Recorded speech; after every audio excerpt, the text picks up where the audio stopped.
name's Selwyn Skiggs. I've been in Newfoundland since May 2013. I emigrated to Canada because my wife originally comes from Deer Lake, and we decided to move to Deer Lake. Her parents were getting a bit older, and we just decided that perhaps it would be a better move for us. Laurie, my wife, wanted to come back, and I was quite happy to do that, and I felt it was a change, would be a good change in life. And I knew that if I didn't do it, I'll probably regret it for the rest of my life. So we decided, after a lot of deliberation, this is where we would go. And we went into motion, and I arrived on the 8th of May, 2013, into Deer Lake. And from there, we built our own house, found employment, and we've been here living in the community since then. Right, and hello listeners at home, this is Nathan for Cabot Tale and Trails, a page one story music collection. Our very first episode will begin with Selwyn Skiggs and his story on how he came to Newfoundland and Labrador. So where did you work in England? I was a civil servant. I worked for the government. I worked for the Department for Works and Pensions. What I did, I worked on the employment side. So one of my jobs was to check out people who were out of work. We would try and find them jobs. If we couldn't find them jobs, we would give them payments, which we called in England job seekers allowance, when they were out of work. There's a lot of conditionality that is different from your own employment insurance. They had to attend to the job centre, which was the name of our office, every 2 weeks and show us evidence that they had been actively seeking employment. If they could show us that they'd been actively seeking employment, we would pay their benefits so they had money to live on. If they hadn't been looking for employment, we had the right to sanction them, and this could be stop some or all of their money for persistent offenders, or maybe they needed extra help and to go to a specialist. We had different advisors who could help them, disability advisors, and all sorts of different advisors who were able to try and place them in suitable employment. But I was very lucky in the department because I moved around to different jobs within the department in my time there. I had a lot of variety. That was how I started, but then I went on to become a lean practitioner, and I don't know if any of you know what that is, but we used to look at the processes of work within our department and see if we could make them more efficient, right, for a better customer outlook.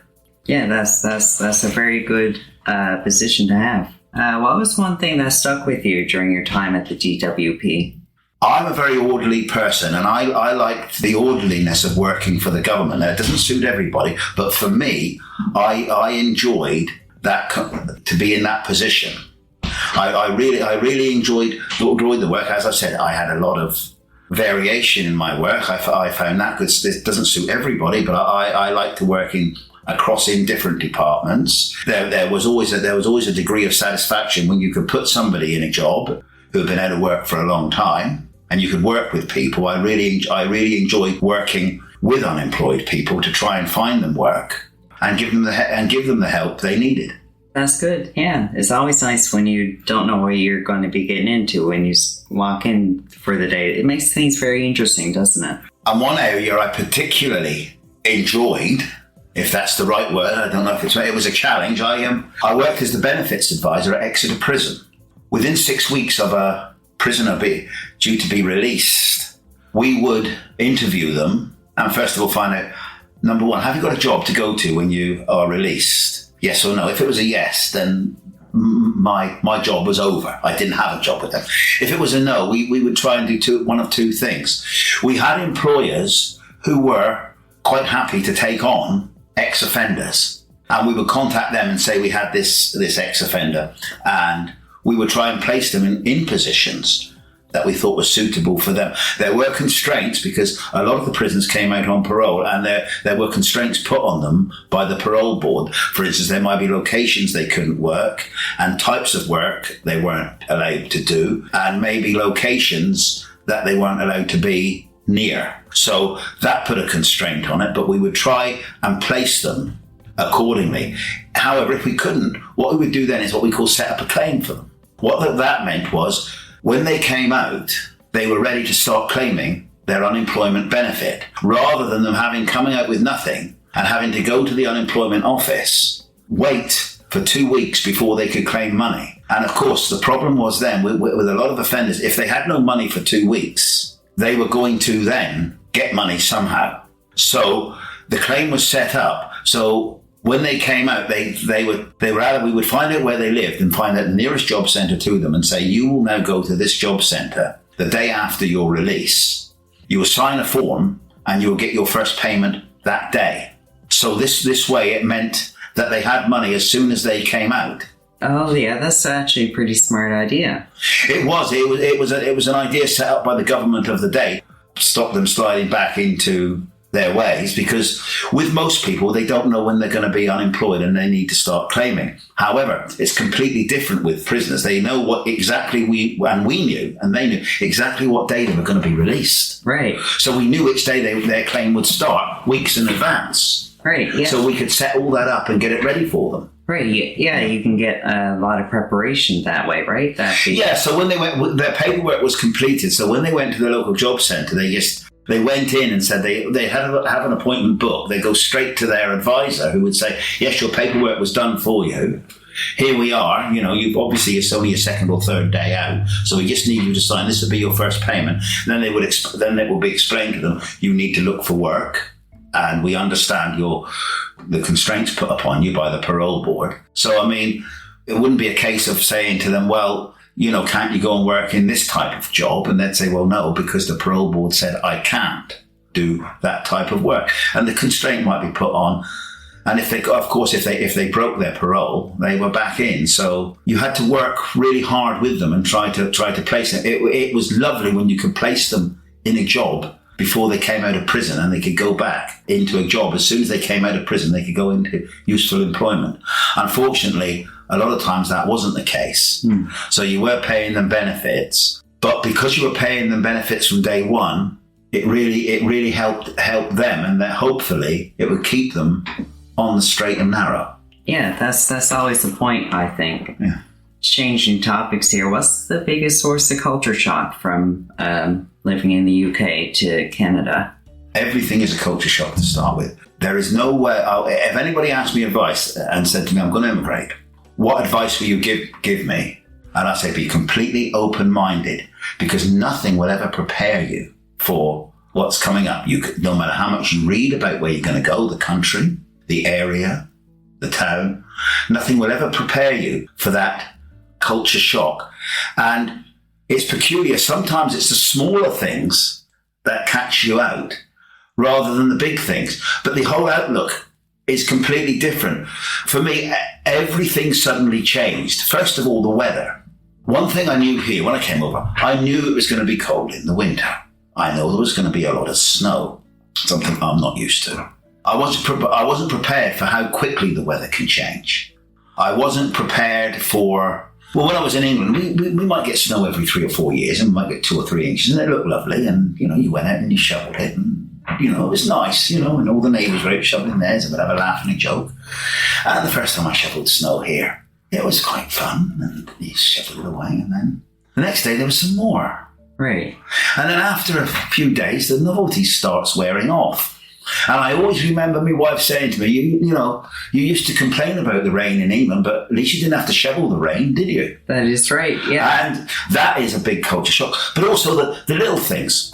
Living in a country with different time zones. Right. We didn't have, where I came from in the United Kingdom, one time zone. It's different. Somebody's at work, for instance, sometimes we have Zoom meetings, and somebody said, Zoom meeting's at 12 o'clock. And I put it down on my calendar for 12 o'clock, and 12 o'clock I'm ready for a meeting, and nobody was there. And then I'd look at it and it would say Atlantic time or Eastern time. So then it was a question for me, who wasn't used to different time zones, having to go on the computer. It's 12 o'clock in Newfoundland, so what time's it going to be? What time's that meeting going to be in Atlanta? Oh, I've missed it. For most people here who've been brought up with that, that's not an issue. But for somebody who isn't, right. And of course, driving is another thing. I'm driving on the other side of the road. Right. Yeah. Oh, yeah, that would be a very big shock.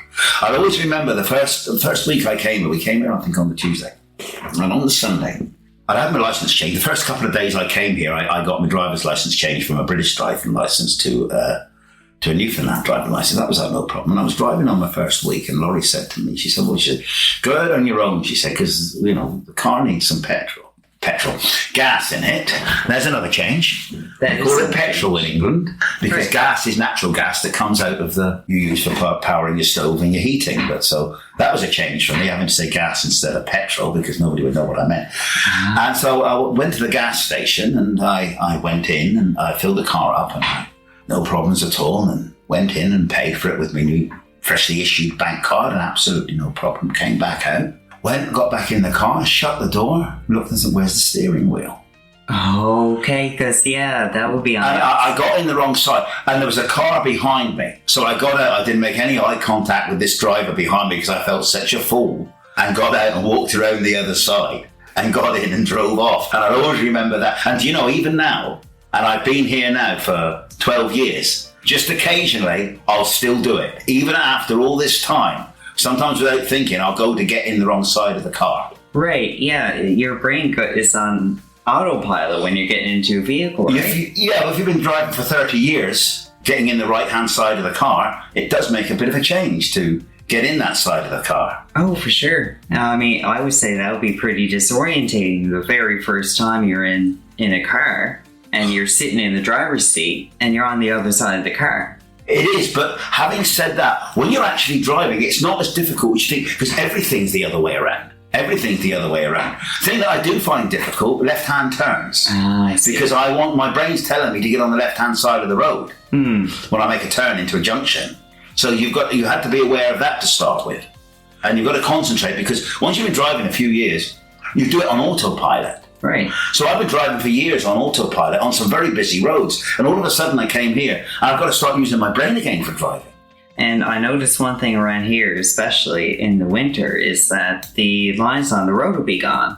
That's a big deal here. I mean, I've noticed here when I'm driving in England, all the roads have lines on them. And you basically go by the lines. I mean, here you've got to go by signs, especially for crossings, for pedestrian crossings.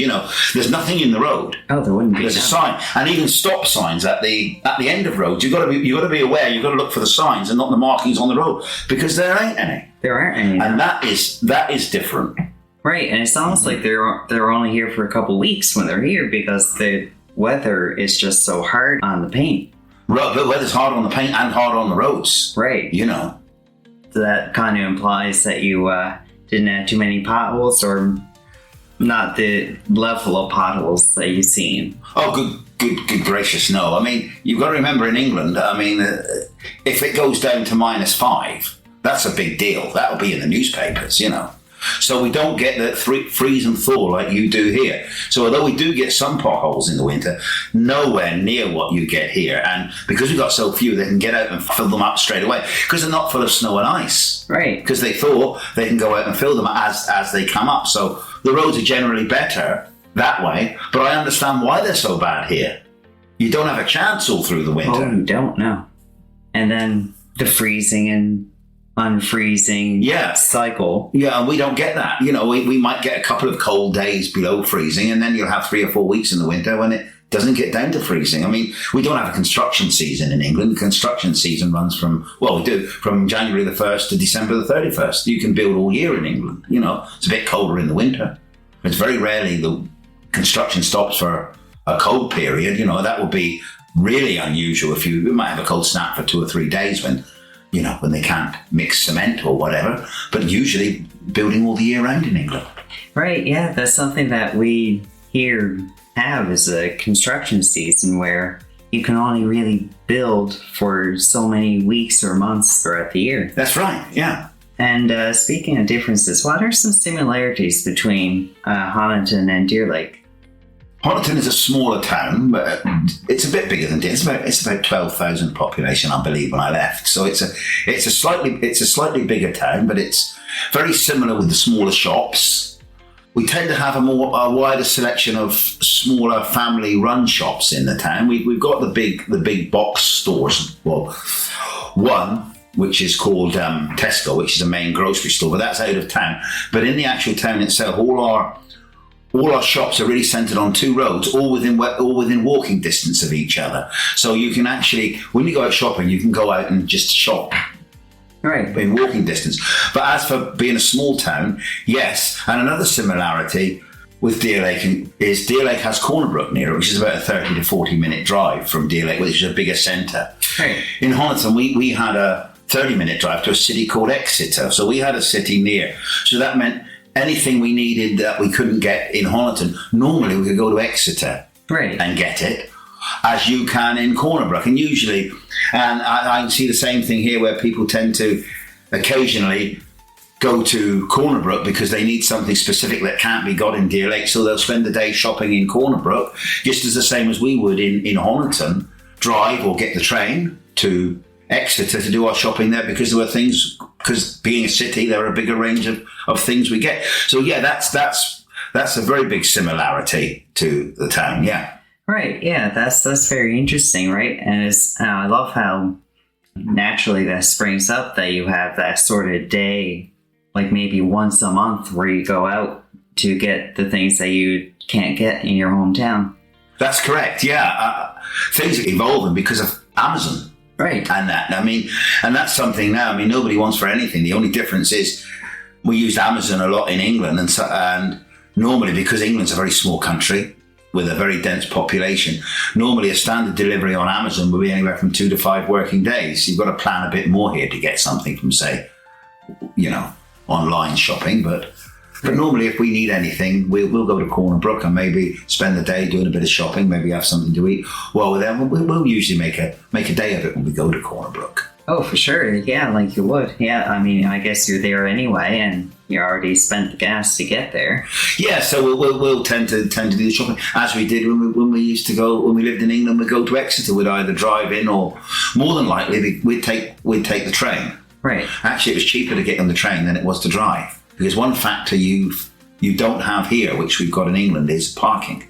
Not that it's difficult to park, you've got to pay to park. Oh. There's very little on-street parking because of residential areas, because most residential streets only allow residents to park, and they have a badge in their car. If you're parked there, you will find that not only will you get a ticket, but usually your car will be clamped. Ah. Parking is much more harshly enforced than it is here. I've noticed here, you can get away with parking in a fire lane for a little while. You can get away with parking on the side of the road. If it says no parking in England, you don't park there because you can get clamped or even towed away. Right. And there'll be no warning. So you tend to have to park in car parks, or parking lots as you call them, and you'll pay. And sometimes when you add up the cost of the gas to get to the city plus the parking, it's a darn sight cheaper to jump on the train and go in on the train.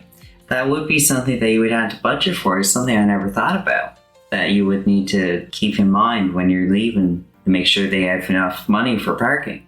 Oh yeah, I mean, a lot of it now is done on smartphones with apps, but before we left, a lot of it was what they call pay and display. You would pull into the parking lot and park your car. You would then go to a machine and you'd put money in the slot, and it would give you a ticket with an expiry time on it. So depending on how long you thought you were going to be shopping for, you would buy so many hours of parking, and you stick that little sticker, that little ticket, on the inside of your windscreen. And then somebody would come around from the municipality, because most of the car parks are run by municipalities from the city of Exeter. They would check, and if you overstayed, you would normally get a ticket. If you only overstayed for a while, you would get a surplus charge, which would be automatically levied to the owner of the car. It's always levied to the owner of the car, and if it was somebody else, it's up to the owner then to get the other person to pay the fine. Ah, I see. Yeah. So, and if you were there a persistent offender, you would get clamped. Oh, okay. And then you would have to pay a very high release fee to get that car clamped. So that was one of the reasons we like to go by train, was because it was more expensive, and you were always worried that if something could crop up and you couldn't get back in time to get your car out or to add more parking. So we used to tend to use the train rather than do that. Right, yeah, that sounds like it would be a lot more convenient, right? I mean, you wouldn't have to worry about parking if you haven't brought your car with you. That's correct, and the trains ran from the town. We took about 20 minutes to get to Exeter, and they dropped you off in a station called Exeter Central, which, as the name would suggest, it's right in the centre of the city. You're right in the centre. You come up the steps and you're in the middle of the city. And luckily for the town I live, the trains ran every hour on the half hour. So you knew you could get a train you had to be there on the half hour, jump on the train and go home. And it was a good service, and it was good for shopping. And most people use the train to go shopping, and most people use trains in England quite a lot. Would that be a thing you'd like to see here in Newfoundland? Maybe a railway? Yes, like I know you used to have a railway, and they shut it down and built the Trans-Canada Highway. But I really think that maybe if it was just one line that ran from the boat at Port aux Basques to St John's, just one line going all the way in, might be a good idea. And I think there would be a need for it, especially in the winter when the road conditions can be quite difficult. Right. And I mean, I could see if you had a service even between Deer Lake and Corner Brook, I can see people would even use that. I can see that too, right? Yeah. I mean, people use the bus here, but I can definitely see that there would be a base for people who would maybe want to ride train instead. Yeah, the only thing I can see holding it back is probably the critical mass of people. Oh, probably. That could be the problem here, whereas, there's a lot more people densely populated, so that may be the problem, whether it wouldn't be economically viable. Yeah, I think that's why the railway shut down, was because we have such a sparsely populated area. Yeah. Where there's a lot of rural towns that are sprinkled around the coast mostly. Yeah. And so it's very hard to connect everyone. Mm-hmm. What was one thing you found most interesting in your lean practitioner work? Lean is all about getting the job done more efficiently, but without making any concessions to the quality of the work. In fact, we were looking to make it more efficient, so it increased the quality of the work as well. And it's surprising. The way we would go in, usually 2 or 3 of us would go in lean practitioners. And first of all, we'd just sit around watching people work. But we're noting how they're doing it. And after a while, we'd start questioning them on different aspects of their work. Right. But the main thing with lean was we didn't just go in and just look at the job and say, well, that you should do this. We involved the staff who'd done the job. Because if they've got input into it, they're more likely to cooperate and follow the lean practices themselves.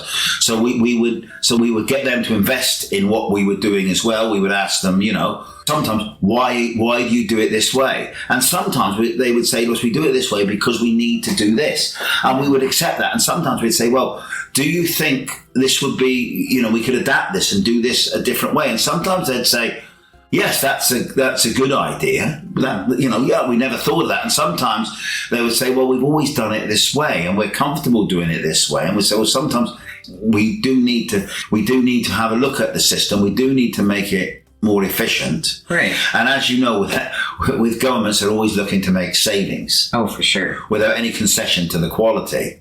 Right. And that was one of the things we'd do with flowcharts. Look at the job. We might not know anything about the job that particular department was doing. That wasn't what we weren't looking at what the job was. We were looking at how the job was done. Oh, that's what we looked at, how the job was done, how it started, and what was the final result. Right. Our job was to make sure that we still got to that final result, but maybe we cut out some stages. Maybe we put practices in place that would, for instance, cut out some of the mistakes. Right. And it's something that sticks with you. You learn over the years. You become a lean practitioner, but you pass that on. And I find even now, since I've been here, I've adopted lean practices in the job I do now. And there's certain things I do, and I've persuaded others that maybe this is a better way of doing it, and we need to do this. It's something that stays with you, and it stays with you in your personal life as well. You suddenly start looking at things sometimes in a slightly different way. You think to yourself, well, why do we do it that way? Why don't we do it this way? This is more efficient. And you're looking at cutting out waste in a job. You're looking at the waste, the time wasting. That sometimes, I mean, if you can cut out, say, a mistake, sometimes that can save you. Oh, it will save you a lot of time, It can save you quite a lot of time. And sometimes a mistake might only take you a minute, but if you're making that mistake 10 times a day, that's 10 minutes a day. That's nearly an hour a week. That's 50 hours a year. That's the equivalent of one employee doing nothing. Right. Apart from putting mistakes right all year. You've got an employee putting the mistakes right.